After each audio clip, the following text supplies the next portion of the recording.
अस्सलाम वालेकुम viewers, I am doctor any. उम्मीद और दुआ है आप अपनी फैमिली के साथ हमेशा सलामत रहें। आज हम डिस्कस करेंगे इन अलामात को जो कुछ ख़वातीन प्रेगनेंसी में एक्सपीरियंस करती हैं और जिनका होना प्रेगनेंसी में हेल्दी नहीं समझा जाता। Number 1, breathlessness and palpitations. Pregnancy में बहुत सी ख़वातीन शिकायत करती हैं कि थोड़ा सा चलने या सीढ़ियाँ चढ़ने से इनकी सांस फूल जाती है। घर के रूटीन के कामकाज करते वक्त भी नॉर्मल से ज़्यादा थकावट महसूस करती हैं। दिल की धड़कन तेज़ हो जाती है। प्रेगनेंसी में इसकी सबसे बड़ी वजह खून की कमी यानी अनीमिया है, जिसकी बहुत सी वजूहात हो सकती हैं। मसलन आप डाइट में आयरन यानी फौलाद को प्रॉपर्ली नहीं ले रही, जिसकी वजह से टेस्टों में खून की कमी आई है, या फीमेल का किसी भी रास्ते से खून का ज़ाया होना, जैसे किसी भी ट्राइमेस्टर में ब्लीडिंग या स्पॉटिंग। बहुत सी ख़वातीन को प्रेगनेंसी में नौजिया और वॉमिटिंग होती है, जिसकी वजह से खून की कमी हो सकती है। कुछ मरीज़ों को प्रेगनेंसी में ही थैलेसीमिया का पता चलता है। वो डाइट भी बेहतर करती हैं, आयरन भी खाने में लेती हैं, लेकिन हीमोग्लोबिन नहीं बढ़ता और इसकी तशख़ीस प्रेगनेंसी में ही होती है जब इसके टेस्ट करवाए जाते हैं। अनीमिया के लिए कोशिश करें डाइट में ग्रीन वेजिटेबल्स और फ्रेश फ्रूट्स का इस्तेमाल ज़्यादा करें। चुकंदर, गाजर, खजूर अपनी डाइट में ऐड करें।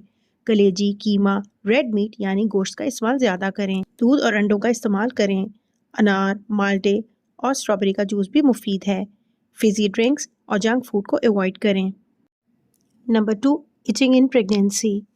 सबसे पहले तो ये पता लगाना ज़रूरी है कि ख़ारिश की वजह क्या है, फिर इसके मुताबिक इलाज किया जाता है। अगर तो यह हमल में होने वाली आम ख़ारिश है तो इसके लिए आप मुतासरा जगह पर सूदिंग लोशन जैसे कैलामीन लोशन वगैरह का इस्तेमाल कर सकती हैं। कोशिश करें बग़ैर खुशबू वाले साबुन का इस्तेमाल करें ताकि वो आपकी जिल्द को इरिटेट ना करें, जैसे कि बेबी सोप हसास जिल्द के लिए बेहतरीन है। अगर ख़ारिश की वजह जिल्द की इन्फेक्शन या एलर्जी है तो आपकी गायनेकोलॉजिस्ट आपको जिल्द के डॉक्टर के पास रेफ़र कर सकती हैं, जो इसका बेहतर तौर पर इलाज कर सकते हैं। अगर यरकान या ऑब्स्टेट्रिक कोलिस्टेसिस है तो जिगर और गुर्दों के टेस्ट करवाकर इनकी बरवक्त तशख़ीस ज़रूरी है, क्योंकि ये माँ और बच्चे दोनों के लिए मुश्किल का सबब बन सकते हैं। इसलिए अगर आपको प्रेगनेंसी में ख़ारिश है तो कभी भी घर बैठकर इसका इलाज ना करें और अपने गायनेकोलॉजिस्ट से रजू करें, ताकि ख़ारिश की जो भी वजह है इसको टाइमली आइडेंटिफाई करके इसका बर वक्त इलाज किया जा सके। Number 3, bleeding. अगर आपको फर्स्ट ट्राइमेस्टर में पेट में दर्द, ग़नूदगी और थोड़ी स्पॉटिंग या ब्लीडिंग हो तो ये निशानी होती है एक्टोपिक प्रेगनेंसी की, जिसमें बेबी यूट्रस की जगह ट्यूब्स या किसी और जगह इम्प्लांट हो जाता है। अगर ज़्यादा ब्लीडिंग के साथ पेट में शदीद दर्द हो तो वो मिसकैरेज की अलामत है। अगर थर्ड ट्राइमेस्टर में ब्लीडिंग हो तो हो सकता है आपका प्लेसेंटा नीचे हो, यानी प्लेसेंटा प्रीविया हो, और अगर शदीद दर्द हो तो ये निशानी इस बात की है कि आपका प्लेसेंटा यूट्रस से अलहदा हो गया है, जिसे प्लेसेंटल एब्रप्शन कहते हैं, और ये इमरजेंसी सिचुएशन होती है। Number 4, weight gain. प्रेगनेंसी में 9 से 15 किलो के वेट गेन को नॉर्मल समझा जाता है और ये डिपेंड करता है कि आपका प्रेगनेंसी से पहले वज़न कितना था। अगर वज़न नॉर्मल तरीके से बढ़ेगा तो आप और आपका बेबी दोनों सेहतमंद रहेंगे। प्रेगनेंसी में आपको रोज़ाना 4 से 500 कैलोरीज ज़्यादा लेनी है, यानी जितनी कैलोरीज आप प्रेगनेंसी से पहले ले रही थीं, इससे अब आप तकरीबन 400 से 500 ज़्यादा कैलोरीज एक दिन में ले सकती हैं।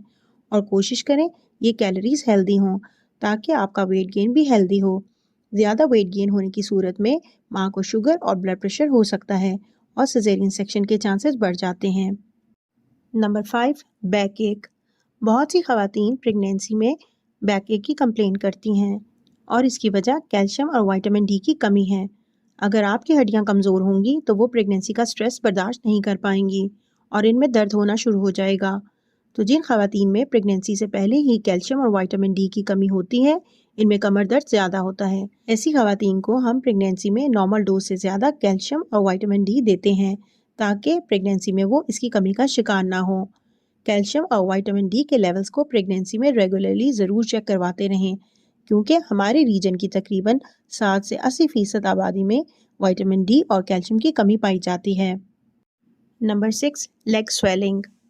प्रेगनेंसी में पाँव और टांगों पर थोड़ी बहुत सूजन हो जाती है, लेकिन अगर आपको लगे कि एक टांग पर स्वेलिंग ज़्यादा है और दूसरी तरफ कम है, या लेग का कलर चेंज हो रहा है, या इसमें बहुत ज़्यादा दर्द महसूस हो, तो इस सूरत में भी आपने अपनी डॉक्टर को ज़रूर चेक करवाना है, क्योंकि प्रेगनेंसी में खून ज़्यादा जमता है اور ख़ास طور پر ان خواتین کا جن کا وزن زیادہ ہو اور ان کو اس کنڈیشن جسے ڈیپ وین تھرومبوسس کہتے ہیں اس کی شکایت ہو سکتی ہے۔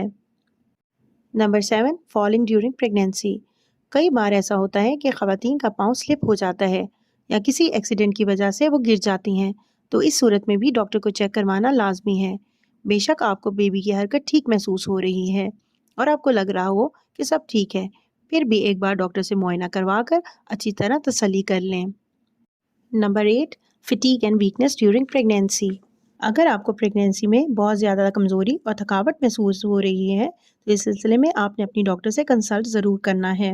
وہ چند ٹیسٹ کروا کر دیکھ لیں گی کہ کہیں آپ میں ہیموگلوبن، کیلشیم یا وائٹامن ڈی کی کمی تو نہیں، اور پھر وہ اس کے حساب سے آپ کو ڈائٹ اور سپلیمنٹس ایڈوائز کریں گی تاکہ ان کو لینے کے بعد آپ اپنے اندر انرجی محسوس کر سکیں اور بہتر طریقے سے اپنے کام کاج کر سکیں۔ کوشش کریں ایکسٹرا اور غیر ضروری کاموں سے اپنے آپ کو نہ تھکائیں۔ کوشش کریں گھر کے کاموں میں ہیلپ لے لیں۔ اس کے علاوہ پریگنینسی میں واک، یوگا اور اسٹریچنگ ایکسرسائزز بھی بہت ضروری ہیں۔ Number 10، swelling of hand and feet. عام طور پر پریگنینسی میں ہاتھ پاؤں پر تھوڑی سویلنگ ہو جاتی ہے جو نارمل ہے، لیکن اگر سویلنگ زیادہ ہو جائے تو اپنا بلڈ پریشر ضرور چیک کروائیں، کیونکہ ہائی بلڈ پریشر یعنی پریگنینسی انڈیوسڈ ہائپر ٹینشن اور پری کلیمشیا میں ہائی بلڈ پریشر کے ساتھ ہاتھ پاؤں اور فیس پر سویلنگ زیادہ ہو جاتی ہے۔ اگر آپ کو دھندلا نظر آئے اور اس کے ساتھ آپ کا بلڈ پریشر بڑھا ہو اور ہاتھ پاؤں پر سوجن ہو تو اس کا مطلب ہے کہ آپ کو پری کلیمشیا ہے، جس کے لیے ڈاکٹر سے رجوع کریں تاکہ بلڈ پریشر کنٹرول کرنے کی دوائی بر وقت شروع کی جا سکے۔ نمبر 11، ان یوزول تھرسٹ، یعنی اگر آپ کو پریگنینسی میں غیر معمولی پیاس لگے، منہ بار بار خشک ہو اور پانی پی کر بھی پیاس نہ بجھے تو ہو سکتا ہے آپ کو گیسٹیشنل ڈائبٹیز ہو، یعنی پریگنینسی میں شوگر کا مسئلہ ہو، جس کے لیے آپ اپنی ڈاکٹر سے شوگر کا ٹیسٹ ضرور کروائیں، اور اس کا علاج ماں اور بچے دونوں کے لیے بہت ضروری ہے۔ گھر میں اگر آپ شوگر چیک کریں تو کھانے سے پہلے کی شوگر یعنی فاسٹنگ بلڈ شوگر 95 سے کم، کھانے سے 1 گھنٹے کے بعد کی شوگر 140 سے کم اور کھانے کے 2 گھنٹے کے بعد کی شوگر 120 سے کم ہو تو یہ نارمل ہے۔ Number 12، breathing difficulties. اگر آپ کو پریگنینسی سے پہلے کوئی بھی ایسی میڈیکل پرابلم ہے جس سے سانس کا مسئلہ بن سکتا ہے، جیسے ایستھما یا ہارٹ پرابلم، تو آپ نے اپنی ڈاکٹر سے ضرور ڈسکس کرنا ہے۔ اس چیز کو آپ نے بالکل بھی اگنور نہیں کرنا، کیونکہ ان سے ریلیٹڈ تمام علامات پریگنینسی میں زیادہ ہو سکتی ہیں۔ چنانچہ آپ کی ڈاکٹر آپ کی میڈیکل ہسٹری کو ریویو کر کے آپ کو وہ میڈیسنز دیں گی جو پریگنینسی میں سیف ہوں، اور اگر سانس کی دشواری کے ساتھ آپ کو چکر آئیں، نوزیا وامٹنگ ہو، آنکھوں کے آگے اندھیرا آئے یا سینے میں درد ہو تو فوراً اپنی ڈاکٹر کو چیک کروائیں۔ Number 13، baby movements. دوسرے ٹرائمیسٹر میں بیبی کی موومنٹس تیسرے ٹرائمیسٹر کی نسبت زیادہ ہوتی ہیں۔ تیسرے ٹرائمیسٹر میں بیبی کی حرکت ککس کی صورت میں ہوتی ہیں۔ اگر آپ کو 2 گھنٹے میں 10 ککس محسوس ہوں تو یہ نارمل ہے۔ کوشش کریں کھانے کے بعد بائیں کروٹ لیٹ کر بیبی کی حرکت محسوس کریں۔ اگر بیبی کی موومنٹ کم ہو یا بالکل محسوس نہ ہو تو فوراً اپنی ڈاکٹر سے رابطہ کریں۔